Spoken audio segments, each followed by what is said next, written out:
if you did a review, if you are good at your job and you did a review, but he won the trophy for them. Look, that's the thing. I think people have allowed the FA Cup overshadow the entire campaign. You can't judge the progress of a team with cup competitions. The league is a clear representation of how good or how bad a team has been for a season. And Man United finished eighth on the table. The only reason why they are playing in Europe is because they won the FA Cup title. So I think that is a one-off game. You can't base your conclusion based off that particular game against Manchester City. For Erik ten Hag, there's been a lot of talk about how the team suffered from a lot of injuries, how the team had big personnel absent for majority of the season. But here's the thing. There was no semblance of idea. There was no semblance of a project, from Erik ten Hag at Manchester United.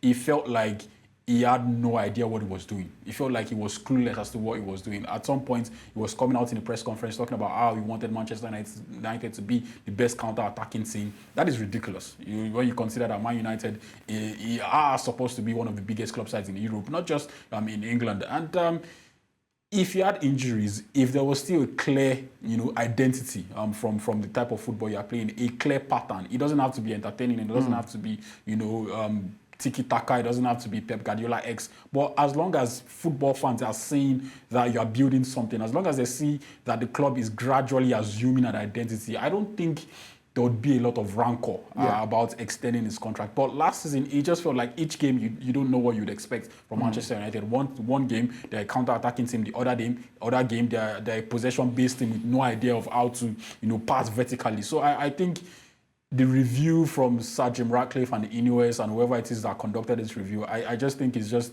down to them saving face due to the fact that they couldn't find a better manager, or a better name, to replace Erik ten Hag. All right, and talking about reviews, let's go straight to the NBA because the Golden State Warriors have reviewed their team, and of course they have bid the man, of course, one of the Klay Splash Brothers, talking about Klay Thompson. He has said goodbye to the Golden State Warriors after a hugely successful 13-year stay. He formed part of a dynasty in the NBA, a magical team led by Steph Curry and Draymond Green, with whom he won 4 rings with 6 appearances in the finals.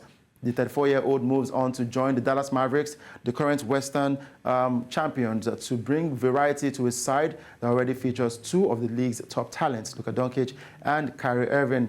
Now, according to various reports, Thompson has agreed a 3-year contract in exchange for $50 million. Now, the Celtics are also in that one.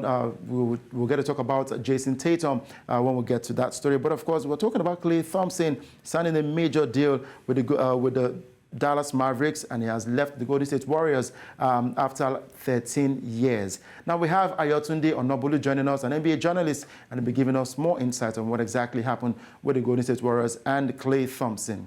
Good to have you with us, Ayotunde Onobolu. Thank you so much for having me, Udoka. It's always a delight to be with you guys. Thank you. Thank you very much. Klay Thompson has eventually left the Golden State Warriors, heading over to the Dallas Mavericks. Is this good news for Dallas Mavericks? Good news for Klay Thompson? There are many ways to look at it, okay? Because if Dallas is getting the same Klay Thompson that we've witnessed over the last 2 seasons, then it's not necessarily good news. But then if you look at it in terms of the contract he signed with them, 3 years, $50 million, that is actually good news because you're signing arguably the second best shooter that we've ever seen in the game of basketball. You're signing a 5-time All-Star. You're signing a 4-time champion. You're signing one of the hottest players in NBA history. When Klay goes hot, Klay is the only one who can score 60 points in 3 quarters, taking only 11 dribbles. Klay is the only one who can score 37 points in 1 quarter and not miss a single shot. That's the kind of player Klay Thompson has been. The question is, what version of him are they getting? So if they're getting, I posted somewhere that if they're getting 80% of killer Klay, 80% of Game 6 Klay, 80% of the Klay who set the record for most threes in a game in the NBA in the regular season, and of course in the playoffs before, then that's going to be a huge deal playing alongside Luka, because obviously, if you're open, Luka is going to find you. And I think that's really also going to unleash Kyrie Irving a lot. And so it's interesting to see the version of Klay that shows up next year. But I'm really curious.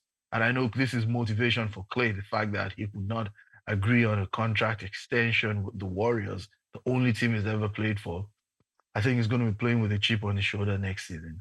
Now, let's talk about the effect of him leaving the Golden State Warriors. How do you think the Warriors will perform? Because some critics have said it is done for the Warriors. There's nothing for them to offer come next season. I mean, based on what we saw from the Warriors over the last 2 years again, and this is no slap to Klay Thompson. I dare say, even if Klay was there and he didn't break the slump from the last 2 years, then it really wouldn't make any difference if he was there or not. The Warriors are already a team on the decline, and everything they're trying to do right now is to reduce the amount of damage that the team is going to suffer. Because right now, I mean, they still have Steph. Draymond has been on the decline. Klay is now out. They have Jonathan Kuminga, who is on the rise. They have these young cats in Moses Moody and Cole, who have not really shown us how far they can go. We hear now that they're trying to put a deal in place for Lauri Markkanen from the Utah Jazz, which obviously will involve one of these young guys they've been keeping for the future. So it will be interesting to see. The Warriors definitely are a team that might be headed for the lottery, the way things are going, except Mike Dunleavy, the general manager over there, can, string some surprises together. All right, talking about players now, let's go straight to the Boston Celtics because big news coming out from there. We heard that they are making Jayson Tatum the newest member of the NBA's $300 million club. Now, Boston star forward has agreed to a 5-year deal, $314 million contract extension to remain with the NBA reigning champions. Now, the new pact will begin with the 2025-2026 season and keep the 5-time All-Star in Boston through 2029-2030 season. Now, the deal includes a player option and a trade kicker. Huge deal for Jayson Tatum, leading his team to an NBA ring and still wanting to stay with the club. And this is the biggest when it comes to the NBA history. Yeah, a massive, massive contract. The league has gone really crazy, if you ask me, because we're seeing all sorts of contracts. And I'm beginning to ask myself, are some of these players, scratch that, are many of these players worth the kind of contracts they're getting? You hear 5-year, $270 million, 3-year, $150 million. And you look at the guys, and I'm like, this guy just looked very average. The last season, why is he getting this kind of contract? But of course, the salary cap comes into play, and the salary cap in the NBA will only continue to grow. The league is making a lot of money from broadcasts, from ticket sales, from TV streams, and so on and so forth. They're making a whole lot of money, and so they can afford to share these kind of deals. Is Jayson Tatum worth that amount?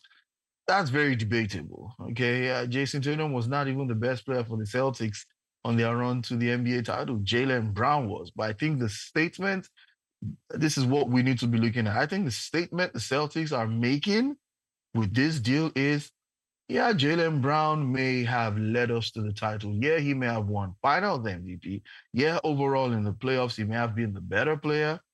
But make no mistake, Jayson Tatum is our franchise player. When Steph Curry did not win the Finals MVP in 2015 and Andre Iguodala won, it did not make the Warriors offer Andre Iguodala a bigger salary than Steph Curry. No.